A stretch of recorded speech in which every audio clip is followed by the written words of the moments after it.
The Big Short, inside the Doomsday Machine. The real crash, the silent fall, had occurred during the previous year, in a strange feeder market where the sun did not shine, and the SEC did not dare, or bother, to step. Bonds and the real estate derivatives market, where geeks create impenetrable securities to profit from the woes of low and middle class Americans who can't pay debts them. Smart people who understand what is or may be happening are paralyzed by hope and fear. Anyway, they didn't speak. The crucial question is this: who understands the risks inherent in the assumption of ever-increasing real estate prices, risks compounded daily by the creation of mysterious artificial securities loosely based on dubious mortgage piles? The book lays out the true story of a group of small and savvy investors who predicted that the United States housing market was heading in the direction of collapse, and then they placed big bets that the market would fall. They strategize and execute their plans to profit from the losses resulting from the U.S. housing crisis. They recognize that behind the luxury of the booming U.S. housing market, there are unhealthy credit problems, such as careless credit practices and an increase in subprime mortgage debt.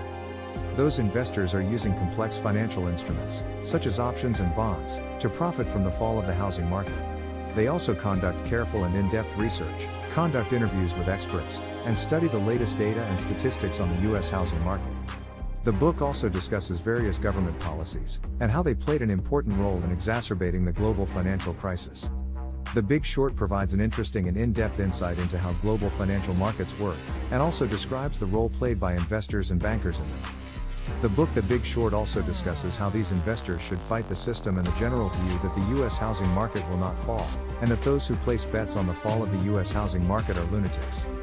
Banks began to struggle to obtain funds to finance the subprime mortgage loans they provided, resulting in a significant spike in the number of banks that went bankrupt or almost went bankrupt. As a result, the global financial crisis occurred as most subprime mortgages were packaged into complex financial products known as proprietary mortgage bonds, and sold to investors around the world. When a subprime mortgage crisis occurs, the value of these products collapses and causes huge losses to investors. The increase in subprime mortgage debt was one of the factors that played an important role in the global financial crisis in 2008.